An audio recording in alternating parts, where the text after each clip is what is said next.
Good morning and नमस्कार दोस्तों, स्वागत है आप सभी का आपके अपने YouTube channel GK search engine पर। आज है 11 फरवरी और 11 फरवरी से रिलेटेड राजस्थान करंट अफेयर्स के जितने भी इम्पोर्टेंट क्वेश्चन हैं उन सभी को हम इस वीडियो में डिस्कस करेंगे। तो पूरा वीडियो बहुत ध्यान से देखना और वीडियो के एंड में मैं आपसे एक क्वेश्चन पूछूंगा जिसका आंसर आपको कमेंट बॉक्स में देना है। कल के वीडियो में मैंने आपसे एक क्वेश्चन पूछा था जो था राजस्थान बास्केटबॉल टीम के बॉयज़ वर्ग की टीम ने 5वें खेलो इंडिया यूथ गेम्स में कौन सा पदक जीता था। तो राजस्थान बास्केटबॉल टीम ने इस प्रतियोगिता में स्वर्ण पदक जीता था, यानी कि ए ऑप्शन इसका बिल्कुल सही था। जिन दोस्तों ने ए ऑप्शन कमेंट बॉक्स में सही जवाब दिया था उनको हार्दिक शुभकामनाएं। मध्य प्रदेश में 5वें खेलो इंडिया यूथ गेम्स का आयोजन किया जा रहा है जिसमें राजस्थान की बास्केटबॉल की टीम ने बॉयज़ वर्ग की टीम ने इसमें गोल्ड मेडल जीता था। फाइनल मुकाबला तमिलनाडु के साथ हुआ था जिसमें तमिलनाडु को 90-85 के अंतर से हराते हुए राजस्थान की टीम ने खेलो इंडिया नेशनल यूथ गेम 2022 में खिताब अपने नाम किया था बास्केटबॉल का। जी हाँ, युवा मामलों एवं खेल मंत्रालय भारत सरकार की ओर से मध्य प्रदेश में 5वें खेलो इंडिया नेशनल यूथ गेम्स का आयोजन किया जा रहा है जिसमें राजस्थान की अगर बात की जाए तो बास्केटबॉल है वो राज्य खेल भी है। बास्केटबॉल को 1948 में राज्य खेल घोषित किया गया था। तो चलिए स्टार्ट करते हैं आज के करंट अफेयर्स। पहला क्वेश्चन है, राजस्थान में बजट 2023-24 के अनुसार कितने करोड़ रुपए की लागत से युवा विकास एवं कल्याण कोष का गठन किया गया प्रस्तावित है। तो ये ध्यान रखना, महत्वपूर्ण क्वेश्चन बनेगा। युवा विकास एवं कल्याण कोष 500 करोड़ रुपए का प्रावधान इसके लिए किया गया है, यानी कि ए ऑप्शन इसका बिल्कुल सही है। आइए जानते हैं इम्पोर्टेंट फैक्ट्स। तो बजट 2023-24 के अनुसार युवाओं के सर्वांगीण विकास के लिए नवीन युवा नीति बनाई जाएगी। तो पहला क्वेश्चन यही हो गया, नवीन युवा नीति बनाई जाएगी। इस नीति के तहत 500 करोड़ रुपए के युवा विकास एवं कल्याण कोष का गठन किया जाना भी प्रस्तावित है। इस कोष के अंतर्गत आपको बता दें कि 200 करोड़ रुपए दक्षता विकास के लिए, कौशल प्रशिक्षण एवं रोजगार उन्मुखी संसाधन उपलब्ध करवाने, इसके अलावा 100 करोड़ रुपए समग्र व्यक्तित्व विकास के लिए और 200 करोड़ रुपए शिक्षा, छात्रवृत्ति एवं संबंधित संसाधनों के लिए किए जाने प्रस्तावित है। टोटल अगर बात की जाए तो 500 करोड़ रुपए की लागत से जो युवा विकास एवं कल्याण कोष का गठन किया जाएगा। नेक्स्ट है, हाल ही में राजस्थान के किस जिले में मारवाड़ मेडिकल यूनिवर्सिटी की स्थापना की जाएगी। तो महत्वपूर्ण क्वेश्चन है, मारवाड़ मेडिकल यूनिवर्सिटी की स्थापना की जाएगी जोधपुर में, यानी कि ए ऑप्शन इसका बिल्कुल सही है। आइए जानते हैं इम्पोर्टेंट फैक्ट्स। तो बजट में जोधपुर में मारवाड़ मेडिकल यूनिवर्सिटी खोले जाने की घोषणा सीएम अशोक गहलोत द्वारा की गई थी और इसके लिए 500 करोड़ रुपए का प्रावधान भी किया गया। तो यह क्वेश्चन जरूर पूछा जा सकता है, 500 करोड़ रुपए की लागत से मारवाड़ मेडिकल यूनिवर्सिटी जो जोधपुर में खोली जाएगी, जो पूरे पश्चिमी राजस्थान में स्वास्थ्य सेवाओं की बेहतरी के लिए काफ़ी कारगर सिद्ध होगी। इस यूनिवर्सिटी से जोधपुर के अलावा बीकानेर और उदयपुर के मेडिकल कॉलेज भी संबद्ध होंगे। इसके अलावा जोधपुर में 125 करोड़ रुपए की लागत से गोल्फ कोर्स भी बनाया जाएगा। जोधपुर में इसके अलावा 75 करोड़ रुपए की लागत से मेजर शैतान सिंह म्यूजियम बनेगा। तो ये भी क्वेश्चन बन गया, मेजर शैतान सिंह म्यूजियम की स्थापना जोधपुर में होगी और इसके लिए बजट है वो 75 करोड़ रुपए रखा गया है। किसानों के कृषि आधारित उत्पादों के लिए ऑर्गेनिक पार्क भी जोधपुर में स्थापित किया जाएगा।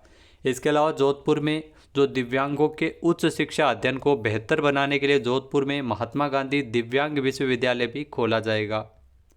नेक्स्ट क्वेश्चन है, बाड़मेर में कितने मेगावाट का लिग्नाइट आधारित बिजली संयंत्र स्थापित किया जाएगा। तो यह भी महत्वपूर्ण क्वेश्चन है। बाड़मेर में 1100 मेगावाट का लिग्नाइट आधारित बिजली संयंत्र की स्थापना की जाएगी, यानी कि ए ऑप्शन इसका बिल्कुल सही है।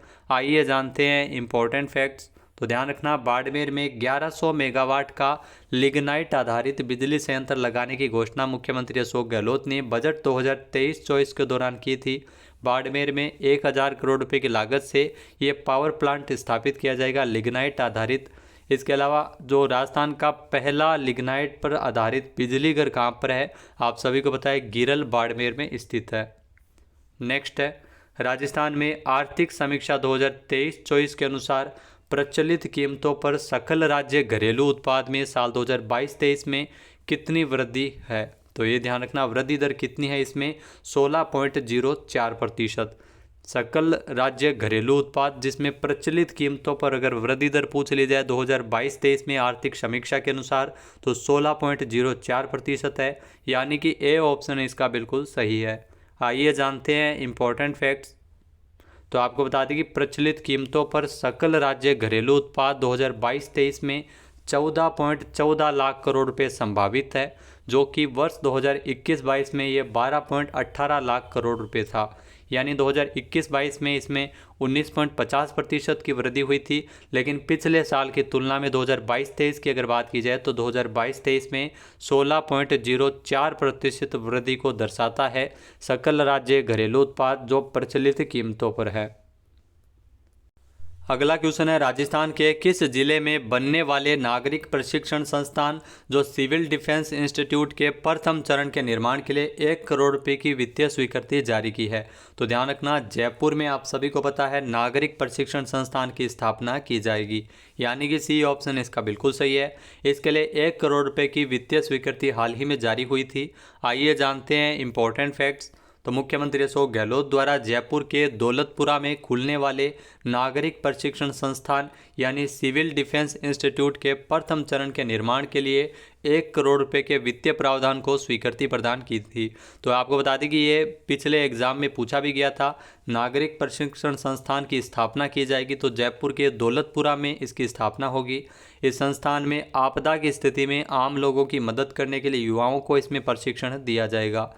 राज्य बजट 2022-23 के दौरान जो पिछले बजट में जयपुर में नागरिक प्रशिक्षण संस्थान स्थापित किए जाने की घोषणा की थी, इस संस्थान की जो निर्माण की कुल लागत है वो 32.53 करोड़ रुपए है और इस प्रशिक्षण संस्थान का निर्माण कार्य 3 चरणों में पूरा किया जाएगा। नेक्स्ट है, मुख्यमंत्री चिरंजीवी स्वास्थ्य बीमा योजना में प्रति परिवार बीमा राशि को 10 लाख रुपए से बढ़ाकर कितना किए जाने की घोषणा मुख्यमंत्री अशोक गहलोत ने बजट भाषण के दौरान की थी। तो महत्वपूर्ण क्वेश्चन है, वेरी इंपॉर्टेंट है, आने वाले एग्जाम में ये जरूर पूछा जाएगा। तो इसमें आपको बता दें कि मुख्यमंत्री चिरंजीवी स्वास्थ्य बीमा योजना में 10 लाख रुपए जो बीमा राशि है प्रति परिवार उसे बढ़ाकर 25 लाख रुपए प्रति वर्ष किया गया है, यानी कि ए ऑप्शन इसका बिल्कुल सही है। आइए जानते हैं इंपॉर्टेंट फैक्ट्स। तो राजस्थान में मुख्यमंत्री चिरंजीवी स्वास्थ्य बीमा योजना का संचालन किया जा रहा है, जिसमें प्रति परिवार बीमा राशि को 10 लाख रुपए से बढ़ाकर 25 लाख रुपए प्रति वर्ष करने की घोषणा बजट भाषण के दौरान की गई थी। तो महत्वपूर्ण फैसला लिया गया है स्वास्थ्य के क्षेत्र में। इसी के साथ ही वर्तमान में इस लाभ को निःशुल्क प्राप्त करने वाले परिवारों का दायरा बढ़ाया गया है और सभी EWS के परिवार को भी चिरंजीवी स्वास्थ्य बीमा योजना का लाभ निःशुल्क दिया जाना प्रस्तावित है। मुख्यमंत्री चिरंजीवी स्वास्थ्य बीमा योजना की शुरुआत हुई थी 1 मई 2021 से।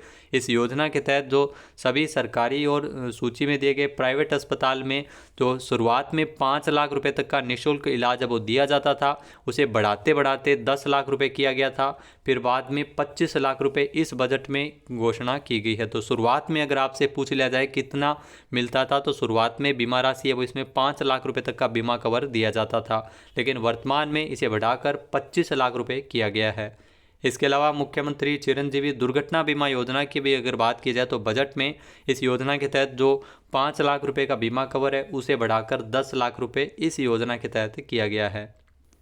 नेक्स्ट क्वेश्चन है, राजस्थान में आर्थिक समीक्षा 2022-23 के अनुसार प्रति व्यक्ति आय प्रचलित कीमतों पर वर्ष 2022-23 में कितनी है? तो ये भी महत्वपूर्ण क्वेश्चन है। प्रति व्यक्ति आय प्रचलित कीमतों पर साल 2022-23 के लिए 1,56,149 रुपये है, यानी कि ए ऑप्शन इसका बिल्कुल सही है। जी हाँ, 1,56,149 रुपये है प्रति व्यक्ति आय है ये, वो भी प्रचलित कीमतों पर। आइए जानते हैं इम्पोर्टेंट फैक्ट्स। तो राजस्थान में आर्थिक समीक्षा 2022-23 के अनुसार प्रति व्यक्ति आय वो भी प्रचलित कीमतों पर वर्ष 2022-23 में 1,56,149 रुपये अनुमानित है, जो गत वर्ष 2021-22 की अगर बात की जाए तो इसमें वर्ष 2022-23 में 14.85% की वृद्धि को दर्शाता है। यानी प्रति व्यक्ति आय में साल 2022-23 में पिछले साल की तुलना में कितने प्रतिशत वृद्धि हुई है, तो ये आपको आंकड़ा याद रखना है, 14.85% की वृद्धि इसमें हुई है। वहीं अगर बात की जाए पिछले साल यानी 2021-22 के आंकड़ों के अनुसार प्रति व्यक्ति आय प्रचलित कीमतों पर कितनी थी, तो 1,35,962 थी। तो इसको आपको दिमाग से निकाल देना है और जो रीट के अलावा जो भी आगे एग्ज़ाम होंगे उसमें ये आंकड़ा आपके लिए अहम होगा, यानी 1,56,149 रुपये प्रति व्यक्ति आय है जो प्रचलित कीमतों पर है 2022-23 में। अगला क्वेश्चन है, राजस्थान में कितने करोड़ रुपए की लागत से मुख्यमंत्री चिरंजीवी श्रमिक संबल योजना लागू की जाएगी। तो महत्वपूर्ण क्वेश्चन है। इस योजना को अगले वित्तीय वर्ष से सरकार के द्वारा लागू किया जाएगा। बजट में इस योजना की घोषणा की है, मुख्यमंत्री चिरंजीवी श्रमिक संबल योजना। इसमें 100 करोड़ रुपये का प्रावधान किया गया है, यानी कि डी ऑप्शन इसका बिल्कुल सही है। आइए जानते हैं इंपॉर्टेंट फैक्ट्स। तो पंजीकृत श्रमिकों के लिए और स्ट्रीट वेंडर्स के परिवारों के 25 से 60 वर्ष तक के सदस्यों को, आयु सीमा ध्यान रखना 25 से लेकर 60 वर्ष तक के आयु सीमा के सदस्यों को जो हॉस्पिटलाइजेशन के दौरान यानी बीमार हो जाते हैं तो उनकी दैनिक मजदूरी समाप्त होने पर रोज़मर्रा की आवश्यकता को पूरी करने के लिए इसमें 100 करोड़ रुपए का प्रावधान इस योजना के तहत रखा गया है। मुख्यमंत्री चिरंजीवी श्रमिक संबल योजना राजस्थान सरकार द्वारा लागू की जाएगी। इस योजना का बजट 100 करोड़ रुपए है। इसके अंतर्गत बिना किसी प्रार्थना पत्र के हॉस्पिटलाइजेशन के दौरान ऑटो डीबीटी के माध्यम से 7 दिन तक 200 रुपये प्रतिदिन सहायता राशि इसमें दिया जाना प्रस्तावित है। तो ये पंजीकृत श्रमिकों के लिए और स्ट्रीट वेंडर्स के लिए सरकार के द्वारा इस योजना को लागू किया जाएगा। नेक्स्ट क्वेश्चन है, भारतीय भूवैज्ञानिक सर्वेक्षण जीएसआई को पहली बार भारत में लिथियम के भंडार कहाँ मिले हैं। तो ये बहुत महत्वपूर्ण क्वेश्चन हो सकता है। पहली बार मिले हैं भारत में लिथियम के भंडार मिले हैं जम्मू कश्मीर में, यानी कि ए ऑप्शन इसका बिल्कुल सही है। आइए जानते हैं इंपॉर्टेंट फैक्ट्स। तो भारतीय भूवैज्ञानिक सर्वेक्षण जीएसआई को पहली बार भारत में लिथियम के भंडार मिले हैं। जी हाँ, जीएसआई के अनुसार जम्मू कश्मीर के रियासी जिले के सलाल हैमाना क्षेत्र में, ध्यान रखना सलाल हैमाना क्षेत्र जो जम्मू कश्मीर में है, रियासी जिले में है, वहाँ पर 5.9 मिलियन टन के लिथियम संसाधन पाए गए हैं, लिथियम के भंडार मिले हैं। भारत के लिए लिथियम बहुत बड़ा भंडार महत्वपूर्ण है क्योंकि सरकार इलेक्ट्रिक कारों पर ध्यान है वो केंद्रित कर रही है। लिथियम एक अलोह धातु है और ईवी बैटरी का प्रमुख घटक है। तो लिथियम के भंडार मिले हैं जम्मू कश्मीर में।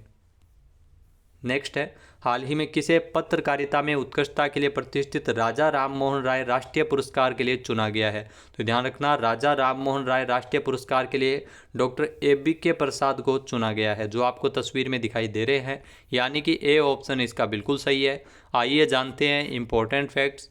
तो वयोवृद्ध पत्रकार डॉक्टर ABK प्रसाद को पत्रकारिता में उत्कृष्ट योगदान के लिए प्रतिष्ठित राजा राम मोहन राय राष्ट्रीय पुरस्कार के लिए इनको चुना गया है। डॉक्टर ABK प्रसाद को आंध्र प्रदेश की सभी मुख्य धारा की पत्रिकाओं के संपादक होने का सम्मान प्राप्त है। उन्होंने 2004 से लेकर 2009 के दौरान संयुक्त आंध्र प्रदेश में राजभाषा आयोग के अध्यक्ष के रूप में भी इन्होंने कार्य किया था। इसके अलावा इन्हें यह पुरस्कार 28 फरवरी 2023 को प्रेस काउंसिल ऑफ इंडिया द्वारा दिया जाएगा। अब बात कर लेते हैं आज के हमारे क्विज की। तो आज का हमारा क्विज है, राजस्थान के मुख्यमंत्री अशोक गहलोत ने 10 फरवरी को इस साल किस थीम पर अपने तीसरे कार्यकाल का अंतिम बजट पेश किया है। तो थीम आपको बतानी है कि इस साल किस थीम पर यह बजट पेश किया गया 10 फरवरी को CM अशोक गहलोत द्वारा। और इस क्वेश्चन का आंसर आप वोट करके भी कर सकते हैं। चैनल पे नए हैं, सब्सक्राइब नहीं किया है तो सब्सक्राइब करना बिल्कुल न भूलिएगा। PDF फाइल आप वीडियो के डिस्क्रिप्शन बॉक्स से डाउनलोड कर सकते हैं। इसके अलावा जो बजट के महत्वपूर्ण बिंदु है, महत्वपूर्ण बातें हैं, वो हमने PDF के माध्यम से आपको टेलीग्राम चैनल पर उपलब्ध करवा दी गई है। राजस्थान की आर्थिक समीक्षा का वीडियो भी जारी किया जा चुका है, जिसमें महत्वपूर्ण आंकड़े जो आने वाले जो EO RO एग्ज़ाम के लिए, RAS के लिए और आने वाले जो हाईकोर्ट LDC के लिए महत्वपूर्ण हो सकते हैं। जय हिंद, जय भारत, जय राजस्थान।